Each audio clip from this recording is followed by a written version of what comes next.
3 weeks ago, a 68-year-old man walked into my office complaining about chest pains, exhaustion, and trouble urinating.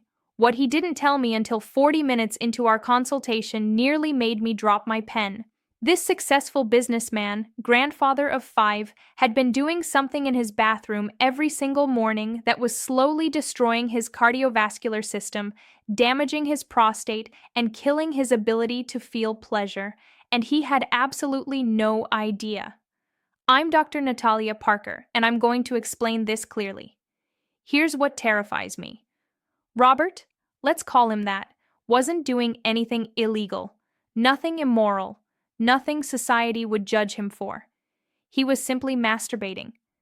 But the way he was doing it, the position he chose, the pressure he used, the time it took, all of it was creating a perfect storm of medical problems that could have ended in a heart attack. And before you think this is some rare case, let me stop you right there. In my 15 years specializing in male sexual health, I've seen this exact pattern in hundreds of men over 60. Hundreds. Men who are slowly, unknowingly, creating serious health complications through habits they think are perfectly harmless. Today, I'm going to reveal the 7 most dangerous mistakes men over 60 make during masturbation. And I need you to understand something critical. This isn't about morality. This isn't about shame. This is about the fact that your body at 65 is fundamentally different than your body at 35, and if you don't adapt your habits, you're playing Russian roulette with your health. So here's my question for you, and I want you to really think about this. How many of these 7 mistakes are you making right now without even knowing it? Let me paint you a picture of what's happening inside your body after 60. Your blood doesn't flow the same way anymore. The vessels are narrower, less elastic. Your testosterone has dropped probably by 30 or 40% from your peak years. Your prostate has grown, pressing against your urethra. Your nerve endings have lost sensitivity. All of this is completely normal, expected, natural aging. But here's where men get into trouble. They keep doing everything exactly the same way they did 20 years ago. Same technique, same speed, same pressure, same everything. It's like driving a 30-year-old car the exact same way you drove it when it was brand new, never checking the oil, never slowing down on rough roads, never making any adjustments whatsoever. What do you think happens to that car? It breaks down, and that's exactly what's happening to your body. Now let's talk about the first deadly mistake, and this one is so common it breaks my heart. Mistake number 1, using excessive pressure. When Robert finally opened up to me, you know what he said? "Doctor, I have to grip harder and harder every year just to feel something. I think I'm losing sensitivity." And he was right. He was losing sensitivity. But here's what he didn't understand. He wasn't losing it because of age. He was losing it because he was literally training his body to only respond to extreme stimulation. Think about what happens when you squeeze too hard. You're compressing blood vessels. You're cutting off circulation to the very nerves that create pleasure. You're creating microdamage to tissue that takes days, sometimes weeks to heal. And every single time you do this, you're making the problem worse. It's like turning the volume up on a stereo until you damage your hearing, then turning it up even more because you can't hear well anymore. You're creating a vicious cycle that only ends one way: complete desensitization. I had a patient, let's call him Carlos, 64 years old, married 35 years to a woman he loved deeply. He came to me desperate, almost in tears. "Dr. Parker, I can't feel anything anymore with my wife. Nothing works. I think I'm broken." After talking for a while, I discovered he'd been using one of those automatic male stroking devices on maximum intensity for 2 years straight. His body had completely forgotten what natural touch felt like.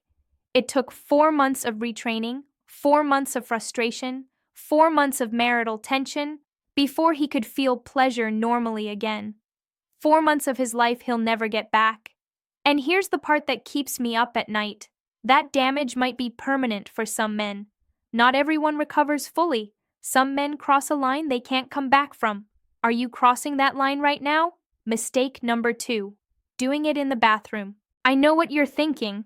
"Dr. Parker, that's the most private place in the house. Where else am I supposed to go?" And I get it. I understand the logic. But let me explain what's actually happening to your body when you do this. First, the position. Most men sit on the toilet, right? Standard practice. But in that position, you're compressing your entire pelvic floor. The blood vessels that supply your penis, your prostate, your bladder, all of them are being squeezed. After 60, when your circulation is already compromised, adding that compression is like trying to water a garden through a kinked hose. Second, the environment. Bathrooms are small, enclosed, often poorly ventilated. When you're in there, rushing, tensing your body, your heart rate spikes, your blood pressure shoots up, and you're in a confined space where if something goes wrong, you might not get help quickly enough. I've had 3 patients over the years who experienced cardiac events during or immediately after bathroom masturbation. 3. 1 had a minor heart attack. 2 had severe arrhythmias that required emergency room visits. All 3 were too embarrassed to tell the ER doctors what they'd been doing, which delayed proper treatment. Third, and this is the psychological part, when you always do something in the same place, your brain creates what we call a contextual association. Eventually, your body only responds sexually in that specific environment. You lock yourself into a pattern that makes real intimacy with a partner nearly impossible. Your wife wants to be close to you in bed. Your brain says, "Sorry, this isn't the bathroom. System offline." Mistake number 3, rushing through it. This one kills me because it's so easily fixed, yet almost nobody does it.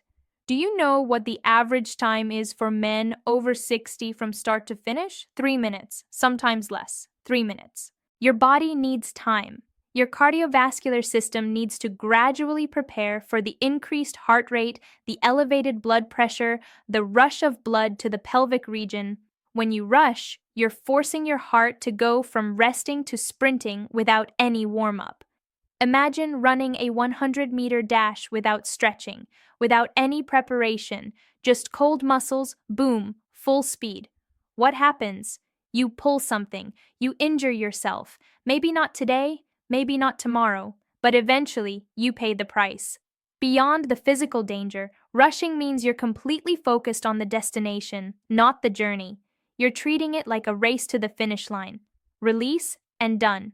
But healthy sexual activity, even solo, should be about connection with your own body, about exploration, about pleasure throughout the entire experience. I tell my patients, dedicate at least 10 to 15 minutes. Start slow, explore different sensations, breathe deeply, let your body build naturally. You'll find that the pleasure is exponentially more intense, the release more satisfying, and you avoid putting dangerous stress on your heart. But here's what most men don't know, and this is crucial. When you rush, you're also training your body for premature response. Then when you're with your partner, you can't last. You can't control it. And you wonder why you have these issues when the real answer is you've been practicing the wrong thing every single day. Mistake number 4, not using proper lubrication. This seems so basic, so obvious, yet I can't tell you how many men completely ignore this. After 60, your skin gets thinner, more delicate, more prone to microscopic tears. If you're creating friction without lubrication, you're causing damage every single time. And I'm not talking about using just anything. No soap, no shampoo. For the love of everything holy, no toothpaste. Yes, I've had patients who use toothpaste. These substances cause severe irritation to sensitive tissue. Use a proper water-based lubricant. You can find it at any pharmacy. It's not expensive. And it will make a world of difference. I had a patient, Jose, 62 years old, who came in with inflammation, redness, burning sensation. He was embarrassed to explain, but when I pressed, he admitted he'd been using bar soap for years. Years. The man was literally creating wounds on himself repeatedly. Once he switched to proper lubrication, within 2 weeks, everything healed. 2 weeks to fix years of damage. But here's the deeper issue. Those micro tears you create, they're entry points for infection. They can lead to urinary tract infections, prostatitis, even systemic infections if bacteria get into your bloodstream. After 60, your immune system isn't as robust. What would have been minor irritation in your 30s can become a serious medical problem now. Now we're getting to mistake number 5, and this is where things get really controversial. depending exclusively on pornography. Look, I'm not going to lecture you about the morality of watching porn. That's between you and your conscience. But from a medical standpoint, I need to warn you about something very real: dopamine addiction. When you watch pornography, especially the more intense, extreme content, your brain floods with dopamine. It's the pleasure chemical, the reward hormone. Feels amazing in the moment, but your brain is smart. It adapts. After repeated exposure, it needs more and more stimulation to get the same dopamine hit. Eventually, your brain only responds to that specific type of extreme visual stimulus. You become, in the literal medical sense, addicted. And then what happens? You can't get aroused by your wife anymore. You can't achieve an erection without watching porn. You've completely lost the ability to respond to natural, real-world sexual cues.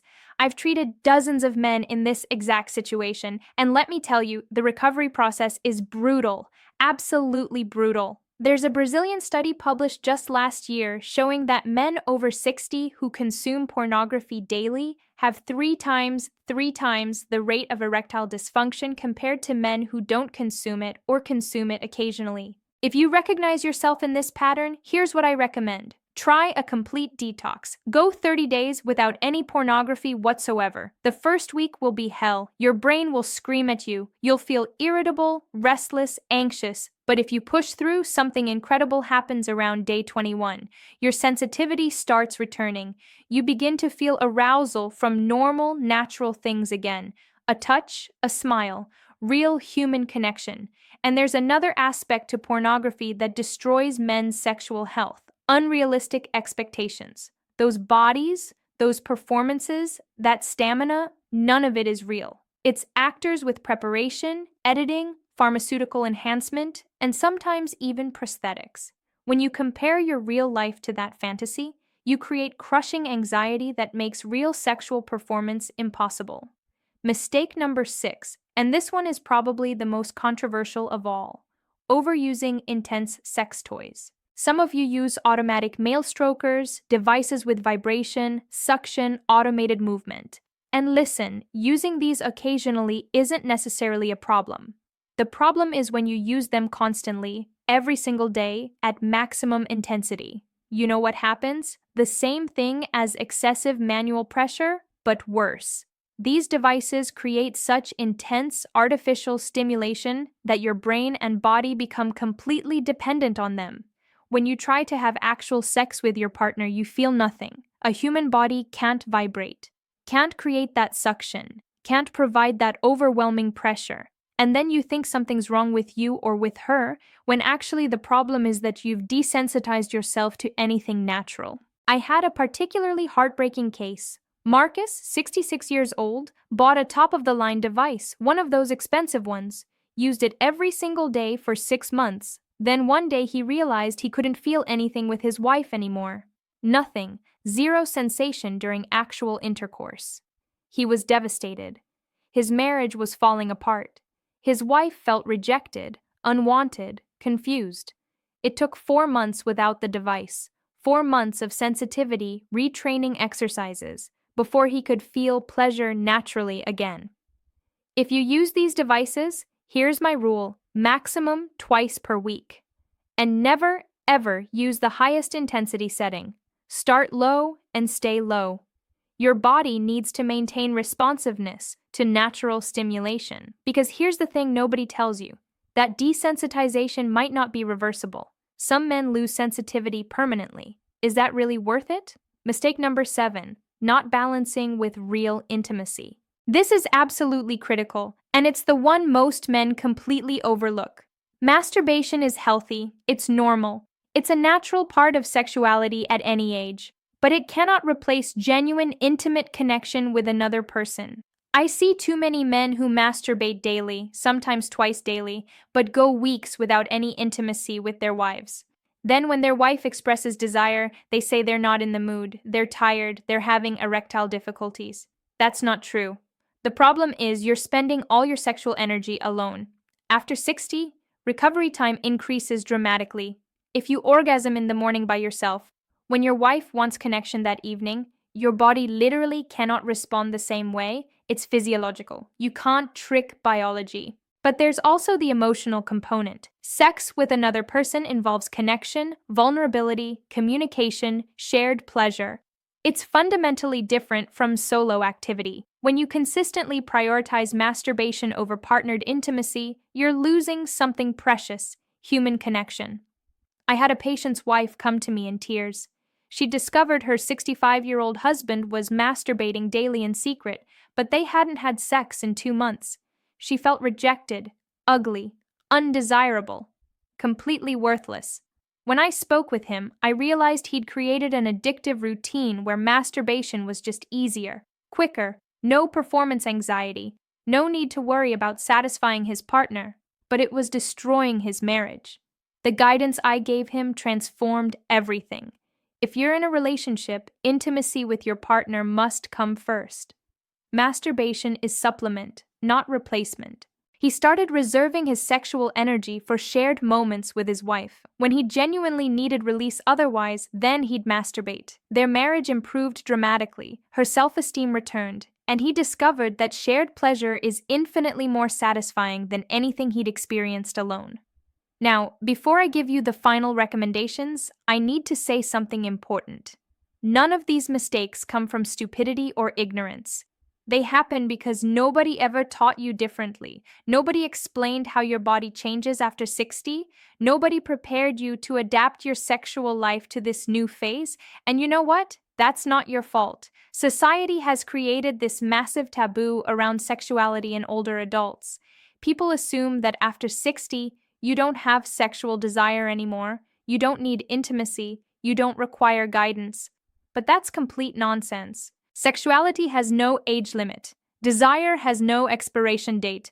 Pleasure doesn't stop at retirement. What changes is the form, the frequency, the intensity. And you need to understand that to live well, to maintain health, to have quality of life. So what can you do right now, today, to change this? First, develop awareness. Are you making any of these 7 mistakes? Be brutally honest with yourself. No shame, no judgment, just recognition.